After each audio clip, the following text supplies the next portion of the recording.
Nagsisimula palang lumiwanag sa labas at maingay na ang bunganga ng babaeng si Rosana. Ano ba, Briggs? Bumangon ka na dyan.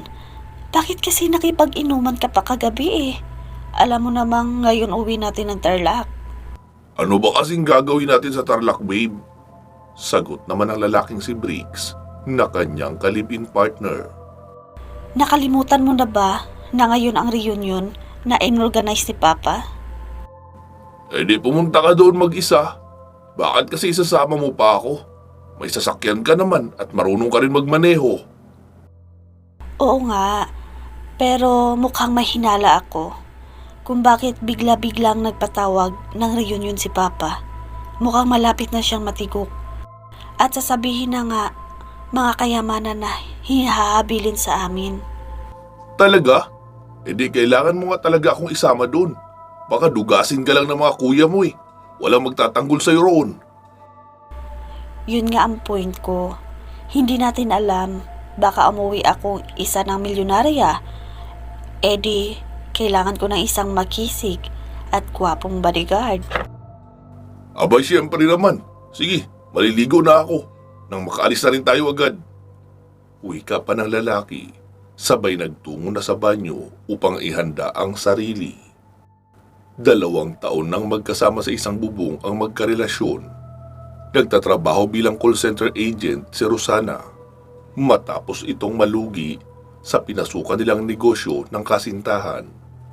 Hiningi niya pa ang perang kanyang pinuhunan sa kanyang amang si Don Boris para magnegosyo. Eh dahil sa wala namang karanasan sa lehitimong negosyo, kung kaya ang pinuhunan na kalahating milyon ay sandali lang inilipad sa hangin kagaya ng isang alikabok.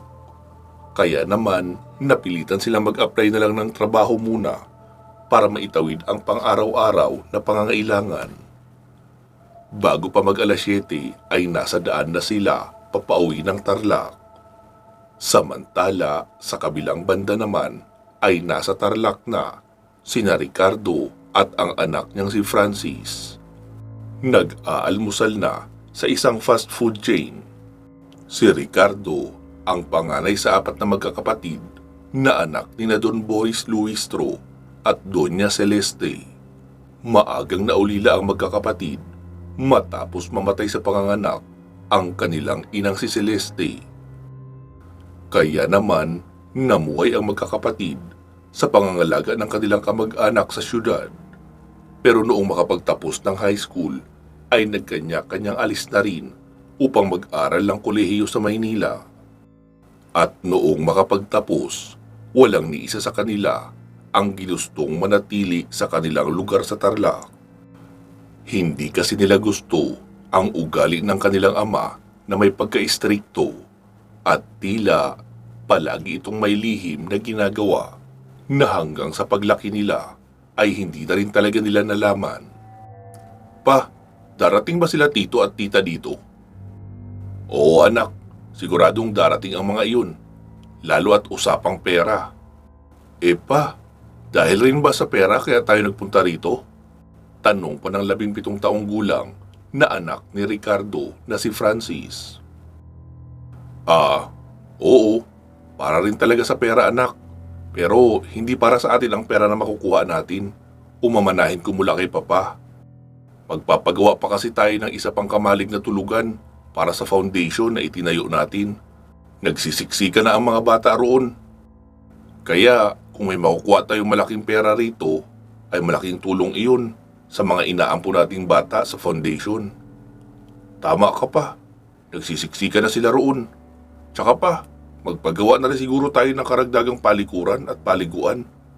May napuntahan po akong resort pa. Bali, 5 magkakatabing paliguan ang meron. Maliliit na cubicle lang. Sakto lang iyon na makaikot sa paliligo. Tapos, sa kabilang bahagi naman ay 5 cubicle din na palikuran. Tipid sa space ang ganun. Nakikita ko kasi na umiiyak na ang ibang mga bata dahil gusto nang magbanyo. Kaso, meron pang gumagamit. Dadalawa lang kasi ang kubeta roon. Oo anak, isa yan sa mga bala kong ipagawa kapag may nakuha tayong pera mula sa lolo mo. Makalipas ang mahigit 1 oras na pagkain at pagpapalipas ng oras sa kainan, ay nagpasya na ang mag-amang tumuloy sa mansyon ni Don Boris. Si Don Boris ay isang hasyendero, pero magmula noong mamatay ang asawa nitong si Doña Celeste, ay unti-unti na ring ibinenta ang mga pag-aaring lupain hanggang sa wala nang nakakaalam sa kung ano ang pinagkakabalahan ng dating negosyanteng Don. Ang hindi alam ng nakararami na nagmula sa angka ng mga aswang na mandaragit, si Don Boris. Ang asawa niya namang si Doña Celeste ay nagmula sa angka ng mga albularyo. Mortal na magkaaway ang dalawang angkan dahil patuloy na tinutugis ng angkan ng mga albularyo ang angkan ng Don ng mga aswang. Kaya naisip ng ama ni Boris na gamitin ang kanyang gwapong anak na binata para paibigin ang anak ng isang kilalang matinik na albularyo sa lalawigan. Para matigil na ang patayan sa pagitan ng dalawang angkan, hindi naman sila nabigo sa kanilang plano na paibig ni Boris ang anak ng albularyo na si Celeste. Pero dahil sa anak ka ng albularyo, kaya nalaman din ng dalaga na nagmula sa lahi ng mga mandaragit ang lalaki. Pero nagpaliwanag si Boris at sinabing malinis ang hangarin niya sa dalaga. Isa pa, kahit naman nagmula siya sa angkan ng mga aswang, ay wala naman siyang balak maminsala ng mga tao.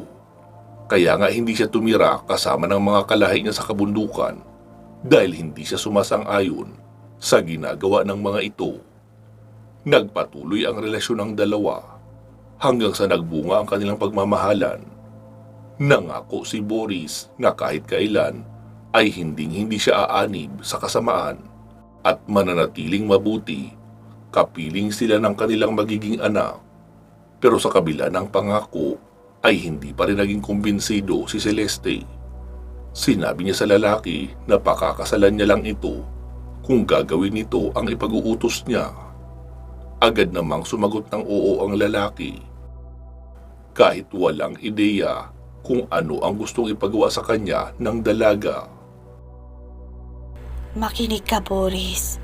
Kailangan mong kunin ng itim na hiyas na pagmamay-ari ng iyong pinunong aswang, kasama ng itim na libretang naglalaman ng pambihirang orasyon na ginagamit ng iyong pinuno para mapalakas pa ang kanyang sarili laban sa mga manunugis ng mga albularyo at papailan.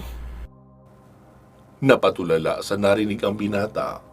Alam niya ang bagay na iyon, pero hindi iyon madaling nakawin, lalo at pagmamay-ari iyon ng pinunong mandaragit. Sige na, Boris, umuwi ka na sa inyo. Pumalik ka na lang rito kapag dala mo na ang hinihingi ko sa'yo. Ang pamilya ni Celeste ay kabilang sa mayayamang hasyendero sa lugar, kaya naman nakatira sila sa isang mansyon sa loob ng malawak na lupain na may matataas na bakod. Laglag ang balikat ng binatang si Boris habang naglalakad papauwi. Pagkauwi ng bahay ay nakita niyang nakaabang na sa kanya ang kanyang mga magulang. Ano anak, tagumpay na ba tayo? Pumayag na ba ang anak na albularyo na magpakasal sa'yo? Hindi pa, ama. May isang kondisyon pa siyang hinihingi sa akin. Kailangan ko raw dalhin sa kanya ang itim na hiyas ng pinunong mandaragit, pati na ang libretang itim. Ano? Napakahirap gawin noon, anak. Maaaring buhay natin ang iyong ina, ang kapalit. Kapag nalaman ng pinuno ang balak natin na pagkuha noong kanyang hiyas. Opo, ama. Alam ko po yun. Pero wala tayong pagpipilian. Kapag tumanggi tayo, ay magpapatuloy ang panunugis ng angka ni Celeste sa atin. At ang sabi ni Celeste, meron siyang 3 tiyuhin na manunugis rin ng aswang ang pinagbabalakan ng kanyang ama na imbitahin rito para isama sa tuloy-tuloy na pagtugis sa ating lahi. Sumabat naman ang ina ni Boris. Rogelio, sumasang-ayon naman ako sa sinasabi niyo na napakahirap noon gawin. Pero walang malaking tagumpay ang nakakamtan sa madaling paraan. Isipin niyo, kapag nakuha natin ang hiyas at libreta, hihina ang kapangyarihan ng pinuno. Hindi na rin siya makakalikha ng mga mandaragit na kasing lakas niya. Kahit pamanghawa siya o tayo, ay isang pangaraniwang aswang lang ang malilikha niya. Isang walang kwentang nilalang na uhaw lang sa dugo at laman. Magsisimulang bumaba ang tiwala sa kanya ng mga kalahi kapag wala na sa kanya ang hiyas. At kung sakaling matsyempuhan siya ng mga manunugis, ay hindi na rin siya magiging ganyan kahirap mapatay. Kapag nawala na sa landas natin ang pinuno, tayo na ang maaring mamuno sa ating angkan. At pagdating ng tamang panahon, kukunin muli ni Boris ang hiyas sa babaeng anak ng albularyo at magpaparami tayo ng lahi gamit iyon. Tayo na ang magiging bagong simula ng malalakas na uri ng mandaragit. Mahabang paliwanag pa ng ina ni Boris. Napangiti naman ang mag-ama. Nakikita nilang may punto ang sinasabi ng kanilang ilaw ng tahanan. Pero kailangan din nilang pag-isipang mabuti kung paano gagawin ang pagtakas sa itim na hiyas mula sa pangangalaga ng pinuno. Matapos ang ilang beses na pag-uusap, ay naging buo na ang kanilang plano kung paano kukunin ang hiyas ng aswang mula sa kanilang pinuno. Noong sumunod na araw ay nagtungo sa bundok ang buong pamilya ni Boris upang makasalo sa pagdiriwang na ginaganap sa kanilang lahi. At nagpaiwan na roon ang ina nito na si Silendra. Sinimulan na ang pagsasagawa ng kanilang mga plano. Kinausap nito ang mga pinsan at iba pang mga kaanak upang makipagtulungan sa kanilang planong pagnanakaw ng hiyas. Makalipas ang isang buwan, malawak ang ngiti ni Boris na nakatayo sa harapan ng mansyon ng dalaga. Agad naman siyang napansin nito. "Mahal, dala ko na ang iyong hinihiling. Ang itim na mutya ng pinunong aswang at ang libretang itim ng mga mandaragit. Pero bago iyan, ay meron din akong ihihiling sa iyo." Ano yun, mahal ko? Tanong naman ni Celeste. "Mangako ka na hindi mo tatanggapin ang pamanang pagiging albularyo ng iyong ama para makapamuhay tayo ng normal at malayo sa anino ng ating mga angkan." Oo, mahal ko, nangangako ako. Masayang wika pa ng dalaga.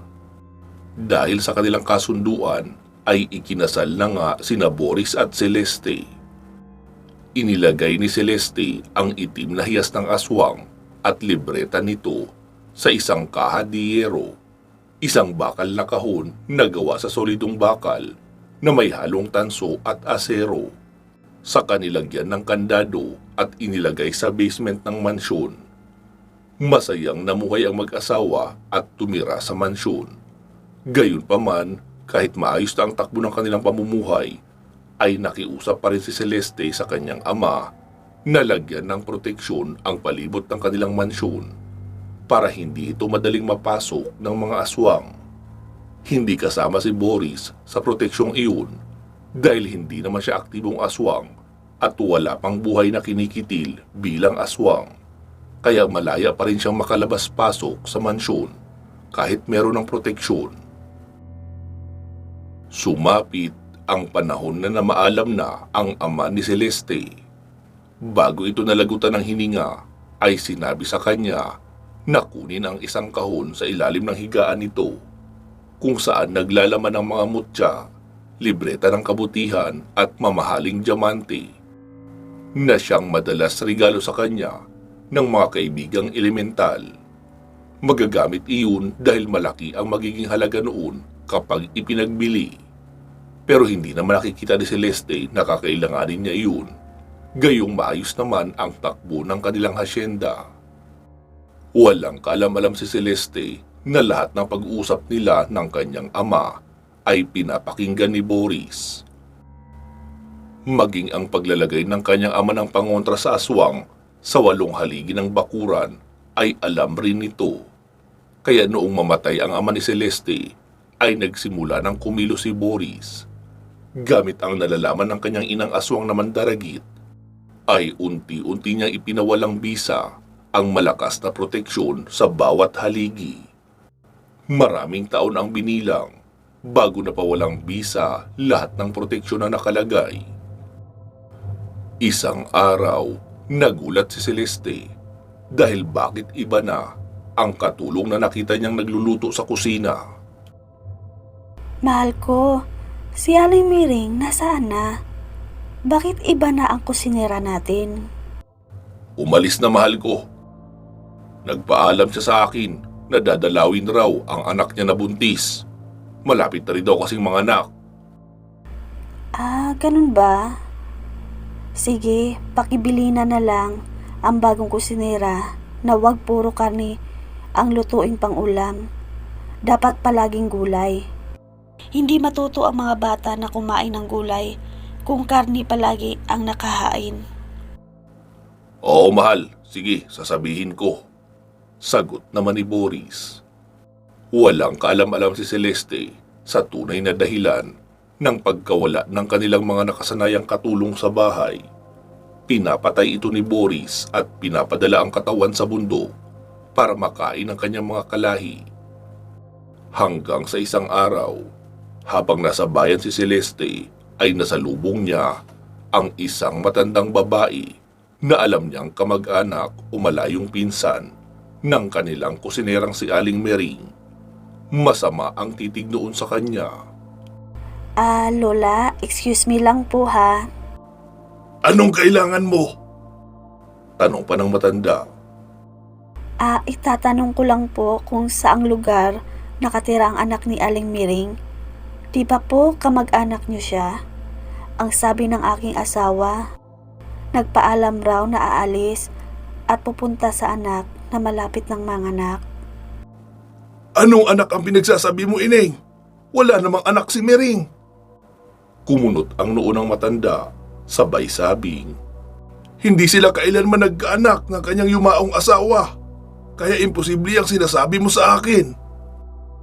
Ha? Talaga po? Sigurado kayo dyan? Oo, iha.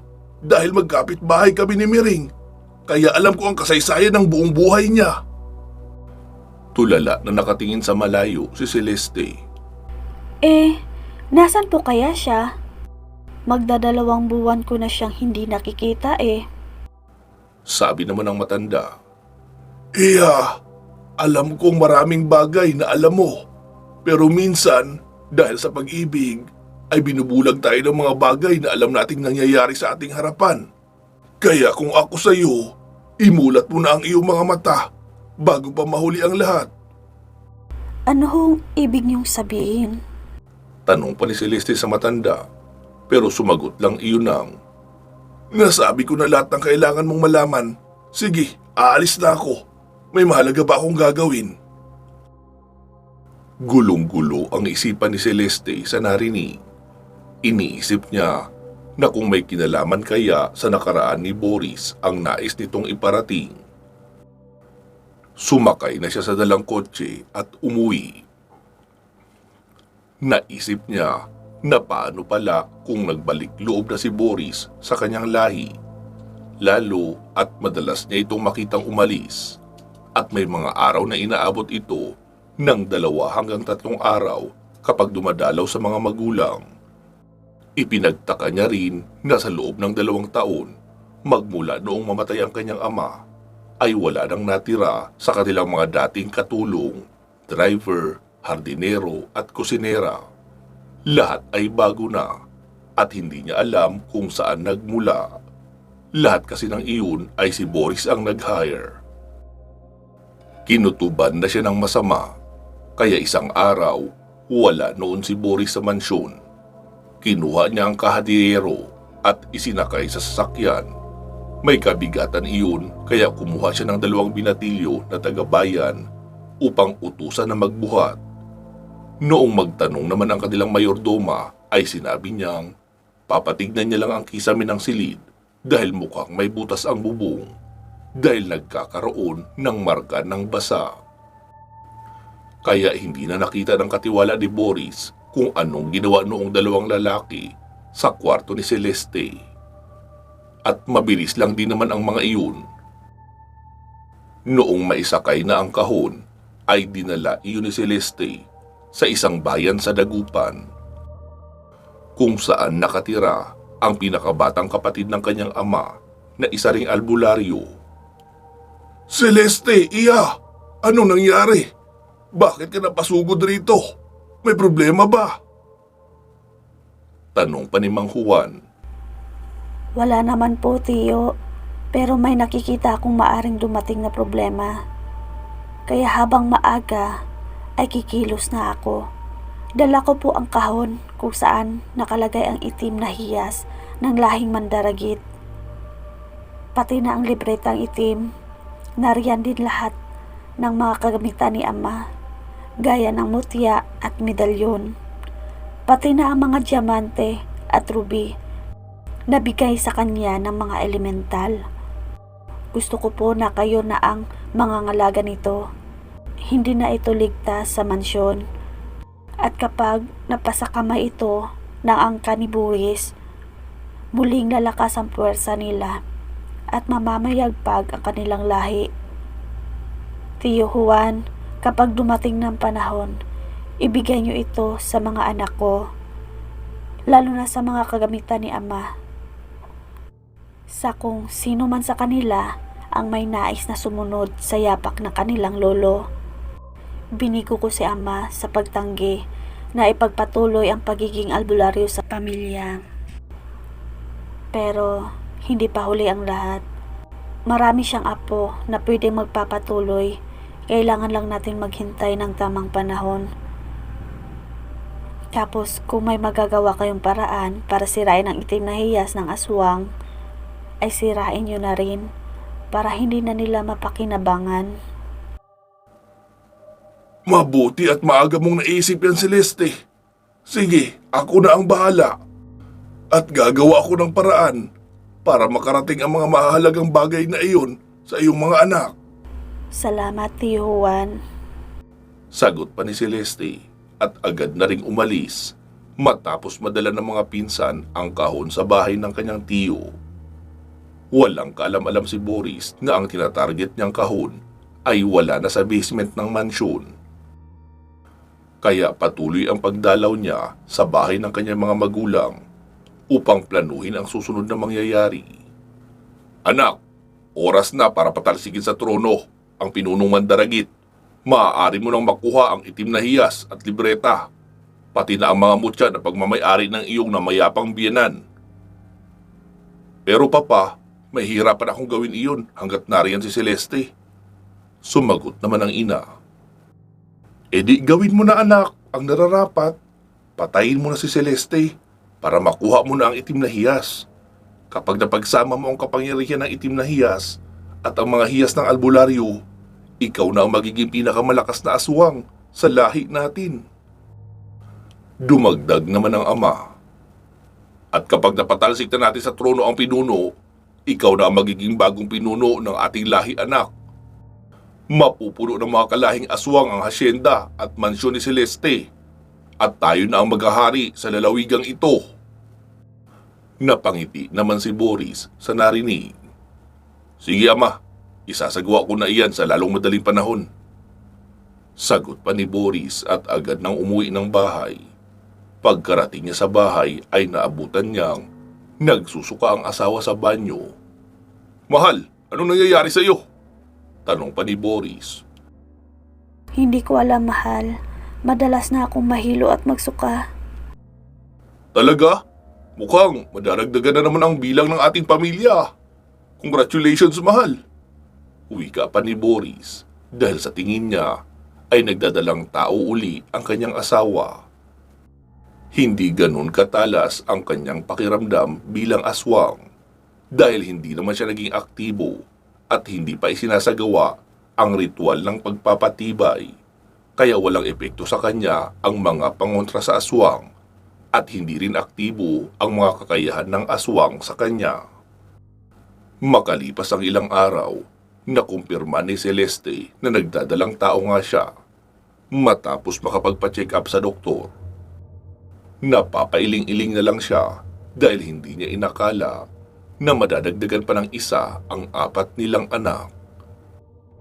Noong malaman iyon ng mga magulang ni Boris ang pagdadalang tao ni Celeste, ay mas lalo pa silang natuwa. Dahil ang plano nila, pagsapit ng gabi ng paglilibor ni Celeste, ay pupuntahan nila ito at sila mismo ang bibiktima rito. Mabilis lumipas ang buwan at kabuwanan na ni Celeste. Sinabi ni Boris, "Mahal, ipapadala ko muna ang mga bata sa tiyuhin ko sa syudad para maasikaso sila ng mabuti. Pareho natin silang hindi maaasikaso rito, kayong kabuwanan mo na." Oo, mahal. Tama yung plano mo. Sagot naman ni Celeste na nagsimula ng manghina na sadya niyang ipinagtataka. Hindi niya maintindihan kung bakit sobra ang pagsakit ng kanyang tiyan kapag nariyan sa malapit ang kanilang mayordomo na si Ninita o di kaya si Selena na kanilang katulong o si Gina na kusinera. Hindi niya rin maisip na aswang ang mga iyon dahil tiwala siyang walang makakapasok na aswang sa kanilang pamamahay, lalo at may matibay na proteksyon na inilagay ang kanyang ama. Sumapit na nga ang gabi ng panganganak ni Celeste. Sinabi niya kay Boris na dalhin na siya nito sa ospital. Pero imbis na sundin, ay nagsipasok ang mga kasambahay sa loob ng silid. Tinakpan ng makapal na plastik ang paligid, pati na ang mga bintana. Kaya kahit pa magsisigaw ng malakas ay hindi maririnig sa labas. Lalo na at wala naman silang kapitbahay. Nasa gitna kasi sila ng malawak na lupain ng mansyon, kaya malayo talaga ito sa ibang mga kabahayan. Nagulat pa si Celeste noong sumapit ang 12:00 ng hating gabi dahil biglang nagsipasok ang mga magulang ni Boris kasama ang ibang matatanda na miyembro ng kanilang pamilya. Boris, mahal ko. Anong nangyayari? Bakit narito ang buong pamilya mo? Huwag kang mag-alala, mahal. Narito sila para makidiwang sa iyong panganganak at kumain na rin. Nakangiting wika pa ni Boris. Wala namang magawa si Celeste kundi ang umiyak. Ni hindi siya makagalaw dahil tinalian na pala ang kanyang magkabilang kamay sa kama noong natutulog siya.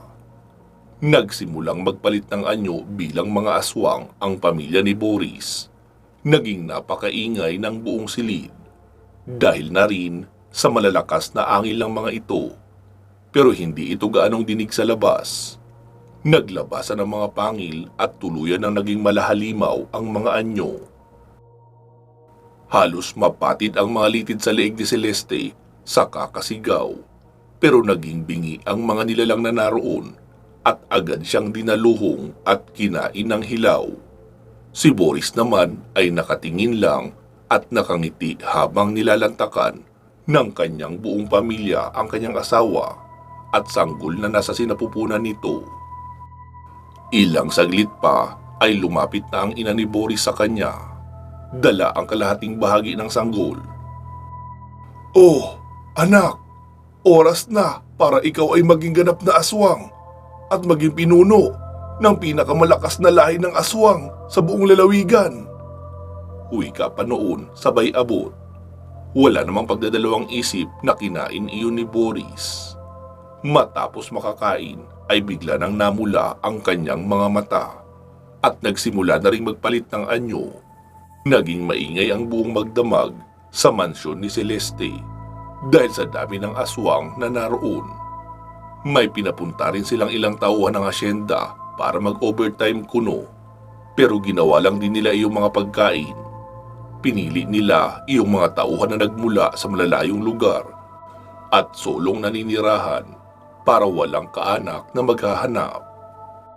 Habang abala ang mga aswang sa kanilang malaking pagsasalo-salo sa loob ng mansyon, ay isang matanda naman ang siyang nasa hindi kalayuan, nagmamasid at nakikinig sa lahat ng ingay. Ito ay si Lola Mila, ang pinsang buo ng dating kusinera na si Aling Mering. Malaki ang hinala niya na may kakaibang nangyayari sa mansyon, kaya madalas siyang tumambay sa hindi kalayuan habang nagtatago.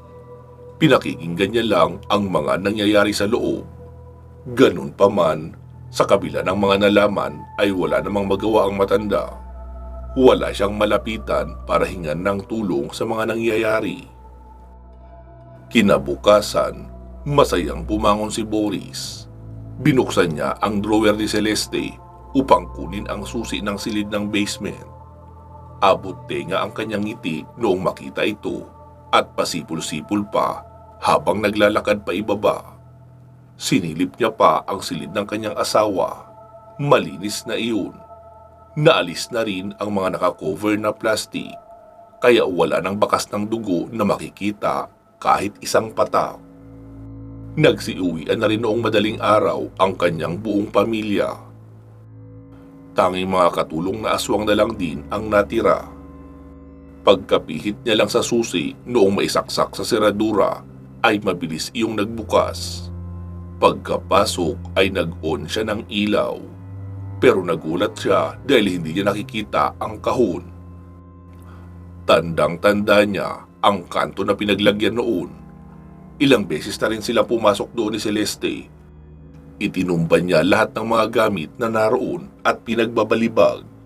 Pero wala talaga roon ang kahon. Hingal na hingal siyang lumabas sa basement at diretsong nagpunta sa telepono sa ikalawang palapag. Kapag may luma pero mahalagang kagamitan, silang ilalagay.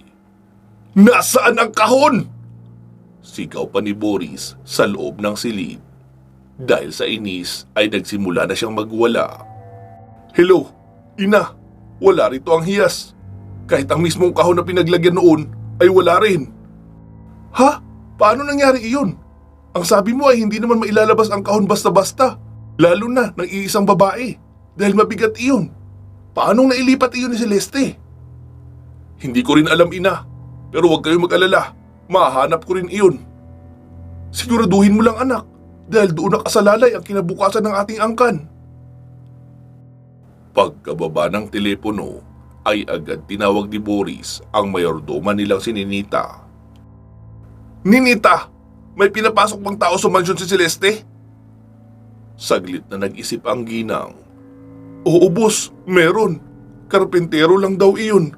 Pinatignan ang itaas na bahagi ng kisame nyo na nangingitim. Mukha raw kasing may tulo. Iho di kabra! Nalusutan tayo! Mukhang nadala na ni Celeste ang kahon sa tsuhin niya sa dagupan.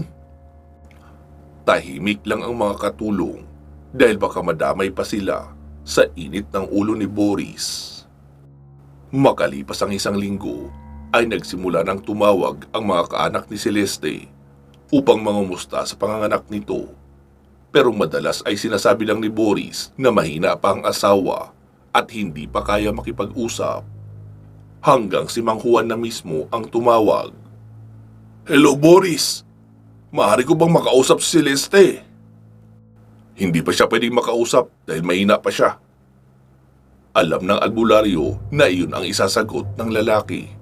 Dahil ayon pa sa mga pinsan nito, nakailang tawag na sila pero hindi pinapakausap.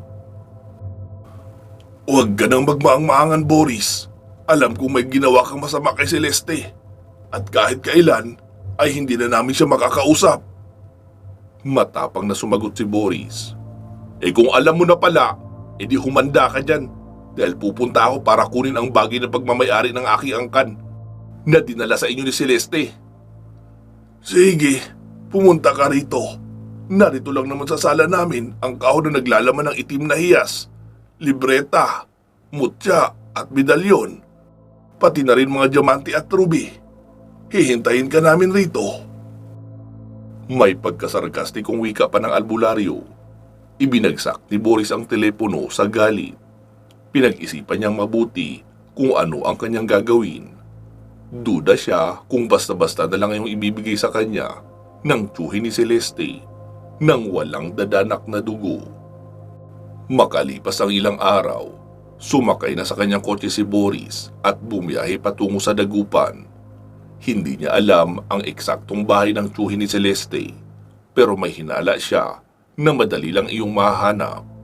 Lalo at kilalang albularyo iyon sa lugar. Makalipas ang mahabang biyahe at pagtatanong-tanong, ay nakita niya na ang bahay ng albularyo. Nakita niyang may mga taong pumapasok sa nakabukas na gate at sa itsura ng mga iyon ay mukhang mga magpapagamot. Kaya naman, naglakad na rin siya papalapit para pumasok. Noong ihakbang niya na ang paa para pumasok sa gate, ay bigla siyang napaatras. Napaso ang kanyang balat. Nagtaka siya dahil alam niyang hindi naman siya tinatablan ng mga pangontra sa aswang. Muli niyang pinilit humakbang. Baka sakaling kapag nakatagos na siya sa mismong gate ay wala ng epekto. Pero lalo siyang napaso dahil tila nalapnos ng apoy ang kanyang balat. Naging mapula at mahapdi iyon, pati na sa mukha, kaya agad siyang napaatras. Nang may nagsalita mula sa loob, "Mukhang naging aktibo na ang iyong pagiging aswang. Si Celeste ba mismo ang una mong biniktima? Pasensya ka na. Tanging ang mga pangkaraniwang tao lang ang maaaring makakuha ng kahon. Hindi ka na kasama roon dahil lehitimong aswang ka na. Alam kong hindi ka namin maisusuplong sa mga pulis sa ginawa mo kay Celeste dahil may sarili kayong mga pamamaraan para hindi malaman ng otoridad ang totoo. Pero darating ang araw na magbabayad ka rin sa ginawa mo kay Celeste."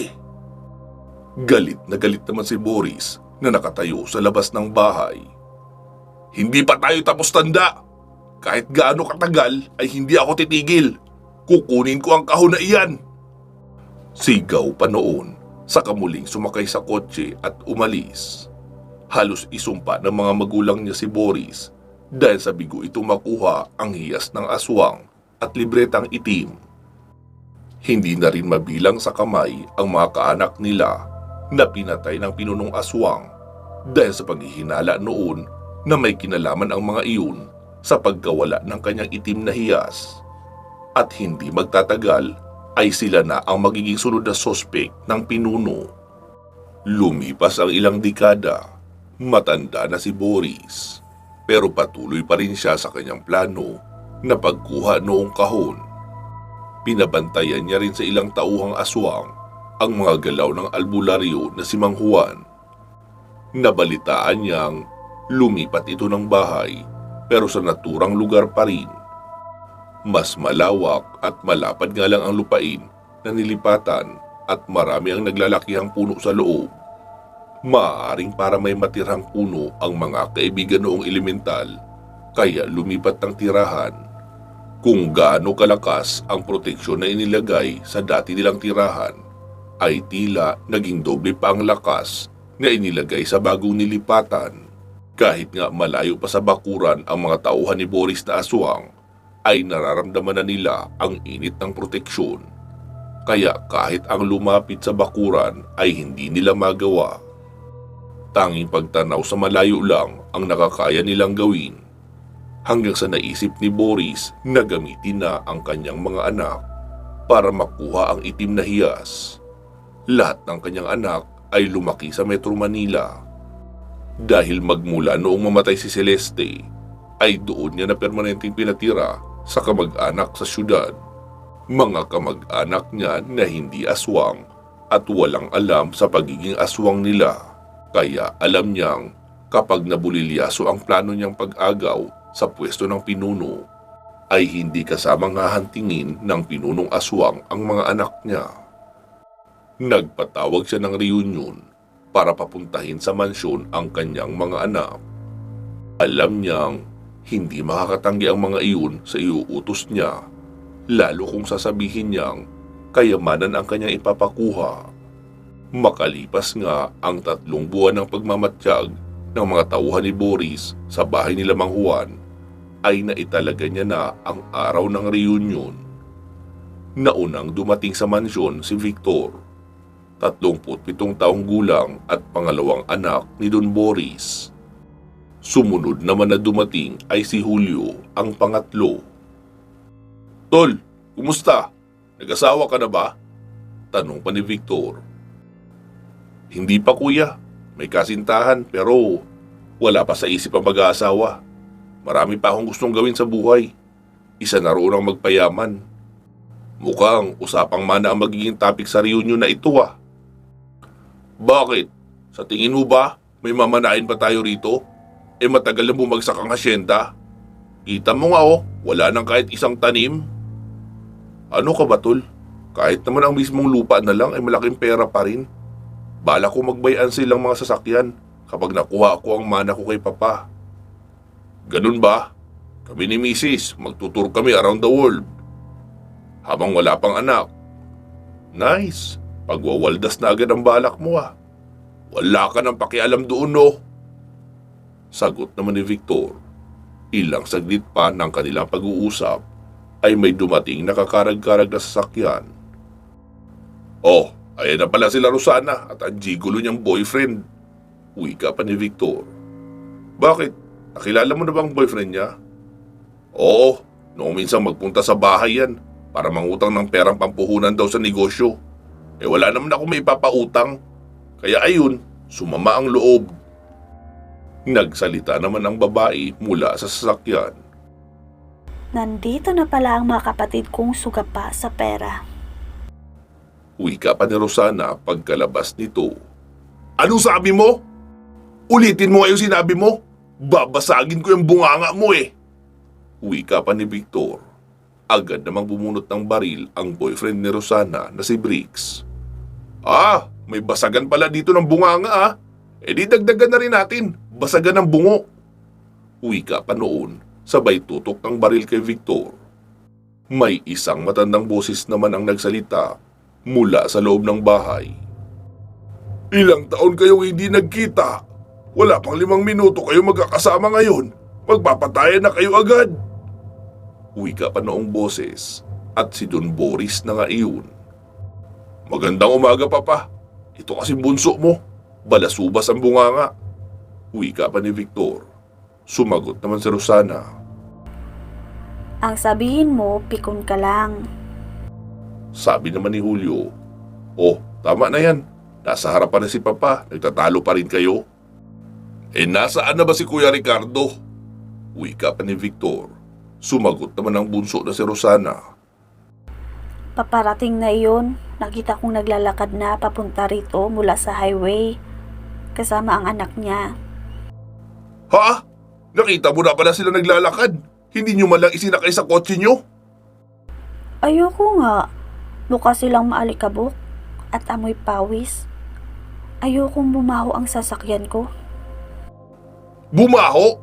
Sa itsura pa lang yan, mukha nang nabubulok eh. Che, ewan ko sa'yo Kuya Victor. Mayabang ka lang dahil maganda ang sasakyan mo. Pero hulaan ko. Hinuhulugan mo pa rin yan sa bangko. Wala ka na doon. Pabalang na sagot naman ng nakakatandang kapatid. Ilang saglit pa ay nakita nilang paparating na sina Ricardo at ang panganay na anak nito. Magandang araw papa, kumusta po? Wika pa ni Ricardo, sabay nagmano sa ama. Magandang umaga po lolo. Wika naman ang binata si Francis. Magandang umaga rin sa inyo. Magsipasok na muna kayo at magpahinga. 11:00 pa darating ang mga pagkain na in-order ko. Kaya mag-relax na muna kayo. Agad namang sumagot si Victor. Hindi kami nagpunta rito papa para makikain. Kung anumang totoong dahilan kaya mo kami pinapunta rito ay sabihin mo na. Hindi yung sinasayang mo ang mga oras namin. Sumabat naman si Ricardo. Teka lang tol, hinay-hinay lang yung bunganga mo. Si papa ang kaharap natin no. Masyado ka naman yatang arugante. Kuya Cardo, hindi ako arugante. Nagsasabi lang ako ng totoo. Malamang ganun din naman ang iniisip niyong lahat. Ako lang ang may lakas ng loob na magsalita. Alam mo ikaw Kuya Victor, sumusobra ka na. Tama si Kuya Ricardo. Relax ka lang dyan. Parang nakakalimutan mo na kung sino ang kaharap natin eh. Isa ka pa! Tumahimik ka dyan. Mayabang ka lang sumagot dahil may baril ang boyfriend mo. Sapa ka na lang kung gusto mo talagang patunayan na may maibubuga ka Briggs. Paghahamon pa ni Victor sa kasintahan ni Rosana. Nagsalita naman si Don Boris. Sige, kung nagmamadali talaga kayo na malaman, magpunta kayo sa ating round table at doon tayo mag-usap. Magpapahanda lang din muna ako ng maiinom na juice sa katulong. Tumango ang lahat at pumasok na rin sa loob. Noong nakaupo na ang lahat ay nagsalita na ang matanda. Gusto kong malaman nyo na wala na kayong makukuhang pamana sa akin na mula sa asyenda o sa bahay na ito. Nakikita nyo naman na wala ng mga nakatanim. Nailit na kasi iyan na pinagsanlaan ko. At itong bahay naman ay naisanla ko na rin sa bangko. Ilang taon na lang din ang lilipas ay maririmata na ito dahil hindi ko na naman nahuhulugan. Ha? Ibig niyong sabihin, sinayang niyo ang oras namin para lang sabihin na wala kaming aasahang mana mula sa inyo? Oo, tama ka dyan, Victor. Wala na kayong makukuhang mana mula sa akin. Pero mula sa ina niyo ay meron. Ha? Anong ibig niyong sabihin, Papa? Tanong naman ni Rosana. Pinaghandaan na ng inyong ina ang panahong ganito. Kaya nagpundar siya ng mamahaling alahas at diamante. Sa pagkakaalam ko ay may pera rin siyang inilagay roon. Kaso nag-aalala siya na baka isang araw ay pasukin tayo rito ng masasamang loob. Kaya inilagay niya iyon sa isang bakal na kahon at dinala sa kanyang tiyuhin na si Mang Juan. Ito ang address niya sa Dagupan. Isa siyang albularyo, kaya hindi mahirap hanapin ang bahay niya. Kunin niyo sa kanya ang kahadiyero at dito natin buksan ng sabay-sabay. Gusto ko rin makuha ang ilang alaala namin ng iyong ina, gaya ng kanyang wedding ring at ang kwintas na inirigalo ko sa kanya sa araw ng aming kasal. Hindi iyon purong ginto, kaya hindi niyo rin may pagbibili ng mahal. Kaya kukunin ko iyon bilang alaala ng inyong ina. Agad namang nagsalita si Victor. Ano pang hinihintay natin? Tara na sa Dagupan nang yumaman na tayo agad. Sabi naman ni Julio. Agad-agad? Hindi ba pwedeng hintayin muna natin ang pagdating ng pagkain na in-order ni Papa? Sayang naman kung walang kakain noon. Sumabat naman si Ricardo. Tama si Julio, malayo ang Dagupan. Kumain muna tayo bago umalis. Tapos kapag marami ang sobra, di baunin na lang natin para hindi na tayo bibili ng pagkain sa daan. Pabalang naman na sumagot si Victor. Mga hampas lupa talaga kayo! Wala ba kayong pambili ng pagkain? At kailangan nyo pang hintayin iyon? Tama na yan, Victor. May punto naman ang mga kapatid mo. Marami ang in-order kong pagkain. Walang kakain noon kung aalis kayo agad. Sige, tatawagan ko na lang ang pinag-orderan ko at sasabihin, aga-agahan ang pag-deliver. Binayaran ko na kasi yun kahapon noong nagpunta ako sa bayan. Hindi na sumagot pa si Victor. Nagsindi na lang ng sigarilyo at lumabas. Iiling-iling naman ang ibang mga kapatid. Pasado 12:00 ay tumulak na sila. Sakay ng sasakyan ni Victor na Mitsubishi Delica na van. Mukhang hindi natatagal sa malayuan pang biyahe ang kotse ni Rosana. At ayaw na rin nilang gumastos pa ng gasolina. Hapon na noong makarating ang magkakapatid sa lugar ng bahay ng kanilang tiyuhin. Medyo liblib ang nilipatan noon, kaya kailangan nilang iwanan ang sasakyan sa gilid ng daan. Lintik na Juan ito! Ang layo pala ng bahay! Akala ko sa bayan lang! Wika pa ni Victor. Sabi naman ni Rosana. Ano ba yan? Nakasandals pa ako na may heels. Maglalakad naman pala sa putikan. Reklamo pa nito. Hayaan mo na, babe. Kapag nakuha naman natin ang mana mo, hindi ka na ulit tatapak sa putik. Napangiti naman ang babae sa narinig. Alam naman nila na ang isang pirasong diamante lang ay maaaring magkahalaga ng 100,000 o milyon. Walang kaalam-alam ang magkakapatid na noong makaalis sila ay agad tinawagan ni Don Boris ang mga tauhan niyang aswang na abangan ang mga anak kapag nakuha na ang kahadiyero at agad agawin. Patay na rin lahat para wala nang hahabol sa kahit anong kayamanan na makukuha niya roon. Siya naman ay agad na rin umalis para sumunod sa lugar. Kailangan siya mismo ang kukuha ng itim na hiyas ng kanilang pinunong aswang dahil baka may bumaliktad o magtraidor din sa kanya sa mga tauhan at iyon ang gumamit ng hiyas. Makalipas ang kalahating oras ng paglalakad ay may nakita silang isang malawak na compound. Nakakongkretong pader iyon kaya agad nilang kinalampag ang pintuan. Tio Juan! Tio Juan! Nakakalimang minuto na silang nagtatawag sa gate ay wala pa ring nagbubukas. Kumuha naman ng bato si Victor at ibabato na sana sa loob nang biglang may nagbukas ng gate. Ano po yun? Isang binatilyo ang lumabas. Si Victor naman ang sumagot. Bingi ka ba? Kanina pa kami katok ng katok. Hindi mo mabuksan agad. Oh, pasensya na po. Nasa kwarto po kasi ako natutulog. Puro rason! Nasaan si Mang Juan? Singhal pa ni Victor. Si Lolo po pala ang hinahanap nyo. Matagal na po siyang umalis rito. Madalas ay naroon siya sa kanyang kubo sa bukid namin. Saan naman yun? Baybayin nyo lang po ang daan na iyan paitaas. Sa katamtamang bilis po ng paglalakad, ay makakarating kayo roon nang hindi bababa sa 2 oras. Kung gusto nyo po, ay dito na muna kayo magpalipas ng gabi. Hapon na oh. Saglit na lang ay didilim na. Sino po kayo? Mga pamangkin niya kami. Anak kami ni Boris at Celeste. Ako naman po si Juni, apo ni Lolo Juan. Sabi naman ni Rosana. Kuya, tara na. Puntahan na natin ang kubo ng matandang iyon para makauwi na rin tayo agad. Ayokong magpalipas pa ng gabi sa bundok na ito. Namamantal na ako sa kagat ng lamok. Sabi naman ni Ricardo. Hindi talaga kayo nag-iisip, no? Tignan nyo ang oras, mag-aalas 6 na. Kung maglalakad tayo ng 2 oras, ay aabutan tayo ng pagdilim. May dala ba tayo pang ilaw? Di ba wala? Sabi naman ni Rosana. Meron. Ito, cellphone. Bakit? Tatagal ba yung cellphone mo ng 2 oras sa pag-iilaw? At sasapat ba yan para sa atin lahat? Sabi naman ng batang si Juni. Tama po kayo, sir. Hindi kayo makakapaglakad ng maayos kung wala kayong pang-ilaw. Tio Cardo na lang, Juni, ang itawag mo sa akin dahil tiyuhin mo ako. Ito nga pala si Francis. Bali, pinsan mo na siya. Sabi naman ni Julio. Di kayo ng anak mo ang magpaiwan dito, Kuya Cardo.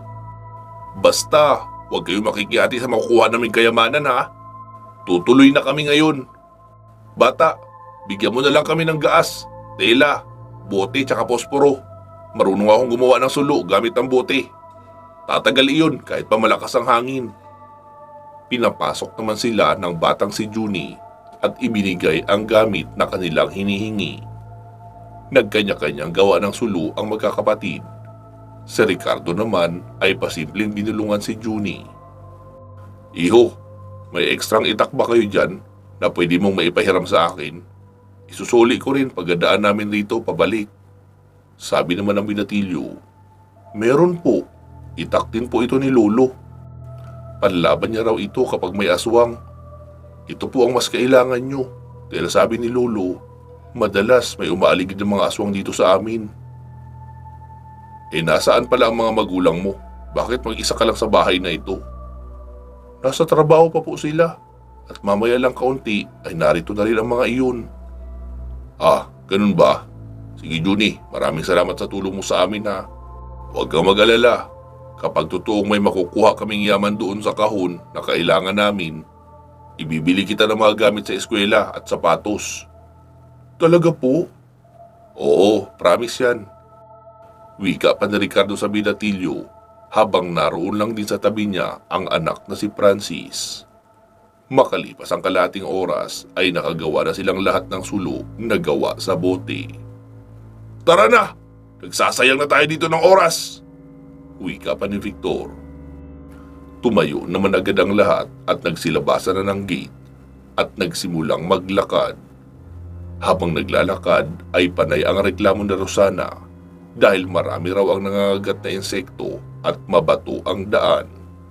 Pabulong naman na nagsalita si Julio.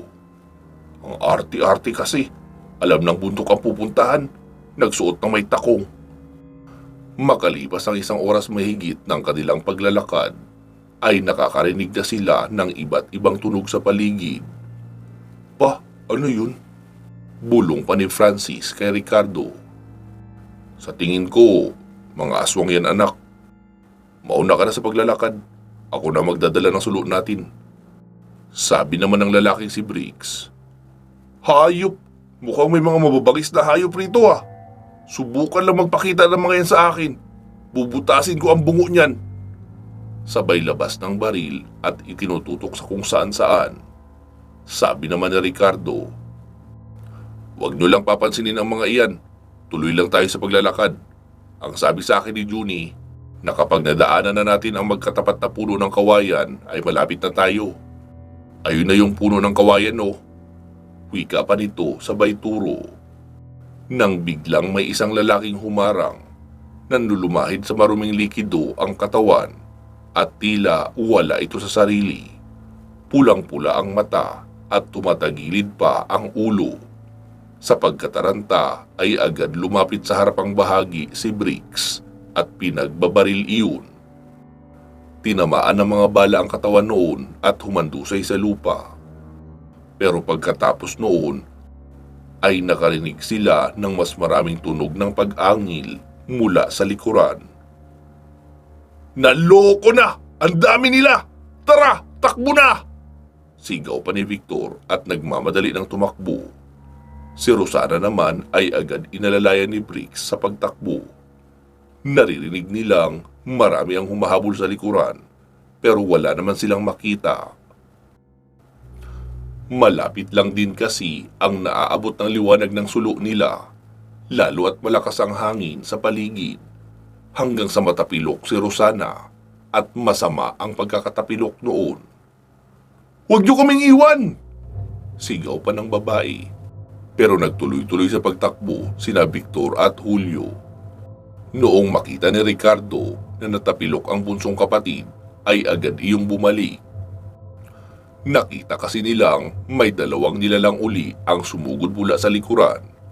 Pinaulanan ng bala ni Briggs ang dalawang aswang, kaya naubos ang laman ng kanyang isang magasin. "Briggs, tama na yan. Buhatin mo na si Rosana at ako na ang didepensa sa inyo." Wika pa ni Ricardo habang panay ang wasiwas ng itak sa hangin. Wala naman kasi siyang nakikitang aswang sa malapit, pero may naririnig siyang kakaibang huni na paikot-ikot lang sa kanila. Hanggang sa may isang malaking nilalang na lumilipad ang sumugod patungo sa kanilang direksyon. Winasiwas muli ni Ricardo ang itak. Dumapa naman si Francis, kaya ang likuran ni Briggs ang nakalmot noon ng malalim na naging dahilan na mapaliyad iyon at maihagi sa lupa si Rosana. Napaiyak naman si Rosana dahil sa sakit ng pagkakabagsak. Nilapitan naman iyon ni Francis para alalayan. "Francis, ang ilaw! Itaas mo!" Sigaw pa ni Ricardo. Ginawa naman iyon agad ng anak. Ilang saglit pa ay pasugod na namang muli sa kanila ang isang lumilipad na aswang. At noong malapit na ay bigla na lang tumalsik pa kaliwa na animoy hinampas ng kung anong bagay. May isang boses na nagsalita sa unahan. "Talagang sinuog niyo ang dilim ng gabi para lang sa kayamanan." Pagkalingon nila ay nakita nila ang isang matanda. Sabi naman ni Victor, "Hoy, tanda! Sino ka?" "Ako si Juan at sa tingin ko, ako ang pakay ng pagpunta niyo rito." "Sige na, bilisan niyo na nang makapasok na kayo sa bakuran ko. Ligtas na kayo kapag naroon na kayo sa loob." Dali-daling pinasa ni Ricardo ang bunsong kapatid na si Rosana. Ang binatang si Francis naman ay inalalayan sa paglalakad ang lalaking si Briggs. Pagkarating sa kubo ng matanda ay hingal na hingal ang magkakapatid. Hindi rin sila mapakali sa kakalingon sa kung saan-saan dahil sa naririnig na paggaspas na halatang hindi galing sa ibon. "Anong mga asong ang mga iyon? Bakit ang lalaki yata?" Wika pa ni Julio.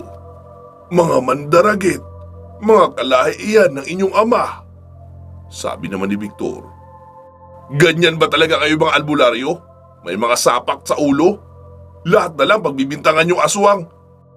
O gusto mo na siraan sa amin ng aming ama at makihati sa kayamanan na iniwan sa'yo ng aming ina?" Sabi naman ng matanda. "Minumulat ko lang ang mga mata nyo sa totoong kasaysayan ng inyong pamilya. Wala kayong alam dahil mga bata pa kayo noon at doon kayo lumaki sa syudad. Maging ang pagkamatay ng inyong ina ay sinabi ng inyong ama na dahil lamang sa panganganak. Pero ang totoo... Bago pa magpatuloy sa pagsasalita ang matanda, ay sumapaw na si Victor. Isa pang salita na tungkol sa paninira sa aming ama. Ipapalo ko na itong boteng may gas sa ulo mo. Natahimik ang matanda dahil sa narinig. Hindi niya inakalang ganoon na kabalasubas ang kanyang mga pamangkin. Sabi naman ni Ricardo, Tiyo, ako po si Ricardo, ang panganay sa magkakapatid. Pagpasensyahan mo na sila. Ganyan talaga ang mga iyan. Hindi bukas ang isipan sa lahat ng bagay. Sabi naman ng matanda, mukhang nakita ko na ang taong sinasabi ng iyong mama na karapat-dapat magmana ng kaalaman mula sa iyong lolo. Sabi naman ni Victor, alam mo ikaw tanda, ang dami mong satsat. Nasaan na ang kadiyero? Ilabas mo na nang ma-estimate na namin kung gaano kabigat at kung paano bibit-bitin. Sabi naman ng matanda, kakaiba na talaga ang mga kabataan ngayon. Masyadong apurado sa lahat ng bagay. Hayan, sa gilid ng kubo, yung may takip na telang itim. Agad namang nagsipasok sina Victor at Julio. Saka pinagtulungan iyong buhatin papalabas. Kahit masakit ang paa, ay napangiti naman si Rosana, sabay sabing, nararamdaman ko na ang pagyaman ko, babe. Muli naman nagsalita si Victor. Sige, magpahinga na muna tayo rito. Mamayang madaling araw ay aalis na tayo. Para pagsikat ng araw ay nasa baba na tayo. Sabi naman ng matanda. Bakit hindi nyo hintayin na tuluyang makasikat ang araw para maliwanag na talaga at makikita nyo na ang panganib sa daan? Hindi na, may kausap na akong buyer. Kaya dapat pagsapit ng hapon ay makaluwas na ako ng Maynila. Sabi naman ni Rosana, kami rin nagmamadali. Hindi dapat dinidili ang pagyaman. Napailing-iling na lang ang matanda. Sabi naman ni Ricardo, hindi na muna kami sasabay sa pag-uwi. Maghihintay kami na lumiwanag ang paligid. Ayoko mapahamak ang anak ko sa kahit anong dahilan. Sabi naman ni Julio, di magpaiwan ka. Kung anong matira na hindi namin trip, yun ang sayo. Kapag nagkataon, itong kahon na lang ang magiging sayo. Ibenta mo na lang sa junk shop. Pera pa rin naman ito eh. Wika pa noon sabay tawa. Hindi na nga lang nakipagtalo pa si Ricardo sa kapatid. Ramdam niya na sagad na ang pagkagahaman ng mga iyon pagdating sa pera. Pinapasok ni Mang Juan sa kanyang maliit na silid ang mag-amang sina Ricardo at Francis. Samantalang ang iba naman ay ayaw pumasok. Babantayan raw nila ang kaha dahil baka itakas ng isa sa kanila. Bandang alas 4 ng madaling araw, nararamdaman ni Ricardo na naghahanda ng umalis ang mga kapatid niya. Kaya lumabas siya ng kubo para pigilan ang mga ito. Talaga bang hindi nakakayanin kung ipaghintay nyo ng 3 oras bago umalis? Kahit mga alas 7 lang, para maliwanag na kahit papaano. Sabi naman ni Victor, malinaw pa ang mga mata namin kuya. Tsaka may sulok naman. Kaya sige, mauuna na kami sa inyo. Good luck na lang sa inyong mag-ama. Sigurado kung makakabalik man kayo ng Tarlac, ay mamayang gabi pa dahil magkukumute lang kayo. Maghahanap pa kayo ng masasakyan hanggang sa bayan. Nang biglang nagsalita si Rosana. Bakit hindi pa natin buksan yan dito ngayon? Para kapag nakuha na natin ang para sa atin, pwede na tayong magkanya-kanya ng uwi. Alam kong hindi nyo rin naman titirhan si Kuya Ricardo kapag nauna tayong nakarating sa bahay. Pero hindi ko maatim na mayroon akong utang na loob sa kanya. Iniligtas niya ako kagabi noong inatake kami ng aswang. Kaya biglang ganti, gusto kong dito pa lang hayatian na natin ang laman na yan. Ibigay ang para kay Kuya Ricardo at ang matitira na hindi natin trip, ilagay uli sa kahon na iyan at iwi kay Papa. Sabi naman ni Julio, sabagay, magandang ideya na rin yan para hindi ko na kailangan dumaan pa ng Tarlac. Pwede na akong dumiretso ng Maynila mula rito. Bahala nga kayo. Sige, buksan na natin ito. Wika pa ni Victor. Isang lumang kandado lamang ang nakalagay roon, kaya 3 palo lang ng bato ay nabaklas na rin agad. Pagkabukas ay puro libro ang naroon sa ibabaw. Hindi na yun pinag-aksayahan pa ng oras ng 3 na tignan kung anong uri ng libro. Basta na lang inilapag sa lupa. Kasunod ay ang mga bagay na nakabalot sa itim na tela. Binuksan nila iyon. Sabi naman ni Rosana, Ano yan? Ewan, mukhang gamit na mangkukulam eh. Kasi itim na bato at itim na libro. Inilapag lang din uli iyon sa lupa hanggang sa marating nila ang ilalim. Naroon ang isang maliit na lalagyanan at noong ibuhos ang laman ay may laman na hindi bababa sa 10 pirasong diamante. May 4 na bandel na perang tagi-1,000 pero luma na. Sabi naman ni Julio, hindi na tinatanggap ang ganitong pera. Sumabat naman si Victor, Bobo! Pwede yan papalitan sa Bangko Sentral. Kung ayaw mo, akin na lang ang party mo. Ano ka ba Kuya Victor? Gusto syempre no. 4 naman ito kaya tag-iisa tayo. Meron pa mga maliliit na hikaw at singsing. Ikaw nang bahala dyan Rosana. Wika pa ni Victor at tumayo na. Sige na Kuya Cardo. Pumili ka na ng gusto mo dyan. Nilang maiiwan dyan ay ibibigay namin kay Papa. Lumuhod na rin si Ricardo at kumuha ng isang bandel na lumang pera. Isang tipak na dilaw na bato na pangit ang itsura na sa tingin niya ay ginto. Tapos iyong 3 pirasong diamante na iniwan sa kanya ng mga kapatid. 3 lang ang sa akin? Tanong niya pa rito. Sabi naman ni Julio, 3 lang din naman ang sa akin Sabi naman ni Rosana, Akin din 3 lang, kay Kuya Victor ang 5. Sabi naman noon, bayad ito sa pagsakay niyo sa sasakyan ko. Tingin niyo, makakarating kayo ng ganito kabilis kung wala ang sasakyan ko? Muli namang nagsalita si Rosana. Tapos kumuha ka pa ng 2 kwintas. Di kumuha rin kayo dyan. Sabi naman ni Rosana. Ayoko. Ang sabi ni Papa, sa kanya ang mga sentimental value nila ni Mama. Ayos na itong sa akin. Bago tumayo ay dinampot ni Ricardo ang 2 libro at iyong maliit na lalagyanan na may lamang kung ano-anong kwintas na gawa sa kahoy lang.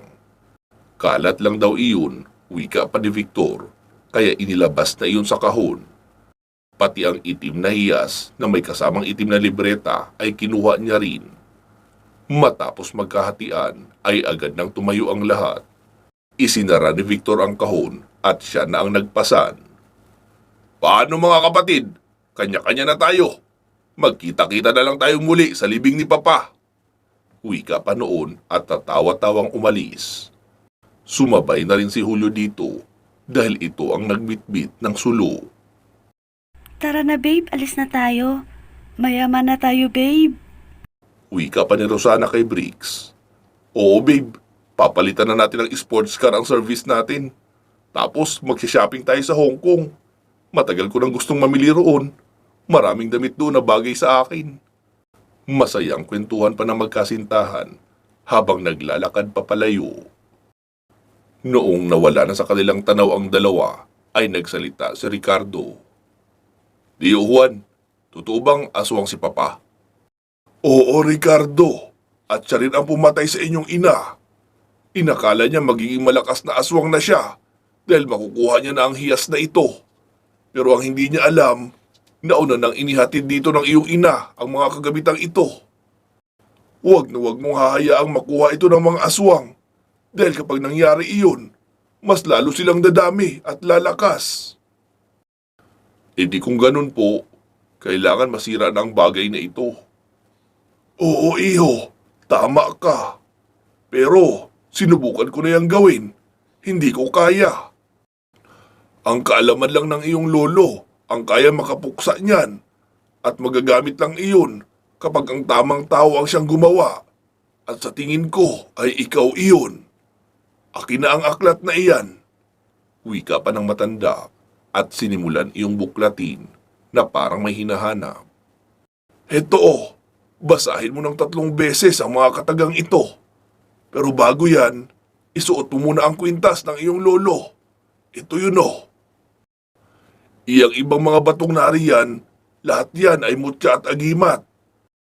Pero, saka mo na aralin iyan. Pero teka lang pala, ikaw ba ay gustong ipagpatuloy ang lahing albularyo ng iyong lolo? Opo, handa po akong tanggapin iyon at ipagpatuloy. E di sige, banggitin mo muna ang mga katagang ito. Bawat pagbanggit ay seryoso at isinasa puso. Para ito mapagana ang natural na kakayahan ng isang albularyo na naipasa sa iyo ng iyong lolo sa pamamagitan ng dugo ng iyong ina. At kapag nakaramdam ka ng init sa loob ng iyong katawan, ibig sabihin noon, aktibo na ang iyong pagiging dugong albularyo. Ginawa na nga iyon ni Ricardo. Matapos iyon ay isinunod niya naman ang 3 kataga para sirain ang itim na hiyas ng aswang. At noong magawa niya na nga ang pagbanggit noong orasyon, ay unti-unti nang nalusaw ang hiyas na animoy natutunaw na plastik. Kasunod niyang inusala ng orasyon ay ang libreta. Magaling iho! Ikaw nga talaga ang nahirang na totoong tagapagmana. Ang sunod mong dapat malaman para mag-awi kayo ng ligtas ay ang paggamit ng tigalpo. Isa itong puwersa na ginagamit bilang sandata. Usalin mo lang ang 3 kataga at itutok ang iyong kamay sa nilalang na iyong target ay gagana na iyon. Heto ang mga katagang iyon. Memoryahin mo. Baka magamit mo mamaya pag uwi nyo. Sabi naman ni Ricardo. Ha? Bakit po? Umaga naman kami uuwi Mga alas 9? May aswang pa rin ba noon? Oo, Ricardo. Dahil ang mga aswang na tutugi sa inyo ngayon ay mga mandaragit. Mababang uri sila ng mga gabunan. Pero, nakuha nila ang kakayahan ng mga gabunan na magpalit ng anyo kahit anong oras o kahit pa tanghaling tapat. Kaya, hindi malayo makasalubong nyo pa sila dahil ang totoong pakay nila ay ang hiyas at ang libretang sinunog natin. Sige po. Wika pa ni Ricardo at sinimulan na ang pagkakabisado noong 3 kataga na magagamit sa tigalpo. Halos nakakailang banggit pa lang siya ay narinig niya na ang kakaibang angil ng mga nilalang. Nasundan ng mga putok ng baril at umalingaw-ngaw ang tili na kung hindi sila nagkakamali ay nanggagaling kay Rosana. Halatiyo, ang mga kapatid ko! Wika pa ni Ricardo. Sabi naman ni Mang Juan, Iho, wala na tayong magagawa sa kanila. Nakita mo naman kung gaano sila katatapang at kaarugante. Pinigilan natin silang umalis dahil mas ligtas pa rin maglakad kapag umaga. Pero hindi sila nagpapapigil. Kapag sumugod ka bigla roon, ay parang isinugal mo na rin ang iyong buhay para sa mga walang kwentang tao. Oo, mga kapatid mo nga sila. Pero mas mahalaga pa ba sila sa buhay mo o sa buhay ng iyong anak at asawa? Saglit na natahimik si Ricardo at nag-isip. Alam niyang wala siyang mailalaban sa mga aswang, lalo kung marami ang mga iyon. Hindi pa siya sigurado kung magagamit niya iyong tigalpong kanyang sinisimulan aralin. Halika na iho, magkape na muna tayo. Ipagdasal mo na lang na magawa pa nila makatakbo o kahit makabalik rito. Matutulungan natin sila kung babalik sila rito. Makalipas ang ilang minuto ay natahimik na ang buong kapaligiran. Nakaramdam naman ng lungkot si Ricardo. Ginising niya na si Francis para makapag-almusal na rin. Pasado alas 8 ay gumayak na rin sina Ricardo at Francis. Sabi naman ni Ricardo sa matanda, Tiyo, babalik pa ako rito kapag naging pera na itong nakuha ko. Pinangakuan ko rin iyong apo mo na ibibili ko ng gamit sa eskwela. Tsaka, babaginan ko rin kayo ng aking mga nakuha. Ano ka ba, Ricardo? Hindi ko kailangan ng pera. Lahat ng kailangan ko ay nandito na. Gulay, prutas, kamuting kahoy, at saging na aking magiging pagkain sa araw-araw. May trabaho naman ang mga anak ko, kaya nasusuportahan din nila ang kanilang mga pangangailangan. Kahit na po, ang totoo, hindi naman po pang sarili ang sadya ko, kaya gusto kong makuha ang mana. May pinapatakbo po kasi kaming foundation. Bale, ampunan iyon ng mga batang kalye. At iilang may edad na rin na iniwan ng pamilya. Para doon ang makukuha kong pera. Tapos magpapatayo ako ng karagdagang isang bahay para sa kanila at maraming banyo. Yun kasi ang kailangan doon ngayon. Naku, napakabuti mo palang tao, iho, at hindi ka makasarili. Sapat naman po ang kinikita ko sa aming maliit na tindahan para sa aming pagkain. Kaya ang ibang kinikita ko ay sa foundation ko ginagamit. Ganito na lang pala, Cardo. Sasabay na muna ako sa inyo sa pagbaba. Dadalawin ko lang din ang mga anak at apo ko. Ngayong nakita ko kasi kayo, bigla ko ring na-miss ang sarili kong mga anak at apo. Sige po. Tamang-tama, mas safe kami kapag kasabay kayo. Papalabas na sila ng bakuran nang makita ang biglaang pagdami ng mga tao sa paligid. Pa, sino sila? Tanong pa ni Francis. Sabi naman ng matanda, mga tauhan sila ng lolo mo. Naparito sila para patayin kayo at makuha ang hiyas. Nang may nagsalita mula sa likuran, Long time no see, Tandang Juan. Sigurado akong naaalala mo pa ako.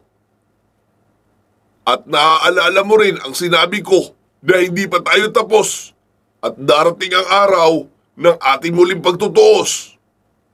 Nagulat naman si Ricardo noong makita ang amang si Boris sa likuran. Siya pala ang namumuno sa mga taong naroon. Anong ibig sabihin nito, Papa? Anak, wala ang hiyas doon sa kahon na dala ng mga kapatid mo. Kaya sa tingin ko, ay nariyan sa'yo. Akin na iyon at makakaalis na kayo ng matiwasay. Sabi naman ni Mang Juan, nahuli ka na ng dating Boris. Natunaw na ang hiyas. Ha? Paano nangyari iyon? Hindi yun masisira ng kahit sinong albularyo lang. Oo, Boris. Tama ka. Maliban sa isang albularyo na itinadhana na magpatuloy nang nasimula ng aking nakatatandang kapatid. Ang albularyong may dugong mandaragit mula sa iyo. Ha? Anong ginawa mo, Ricardo? Tinanggap mo ang pagiging albularyo? Oo, Ama. Naisip kong ipagpatuloy ang nasimula ni Lolo. Ang puksain ang mga katulad yung salot sa mundong ito. Sugurin sila! Sigaw pa ni Boris sa mga tauhan. Sabi naman ni Mang Juan, Francis, Apo, wag kang lalabas sa bakuran. Hindi ka nila masasaktan dyan dahil hindi sila makakapasok. Pero pwede kang bumato ng sibat. Ayun o, may mga nakatambak ako pinatulisang kawayan sa gilid ng bahay. Pwede kang manusok mula sa loob ng bakuran. Agad namang kumilos ang binata.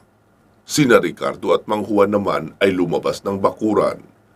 Dala ang itak at gamit ang tigalpo ay hinarap ni Ricardo ang mga tauhang aswang ng kanyang ama. Si Mang Juan naman ay sinalubong ang papasugod na si Don Boris.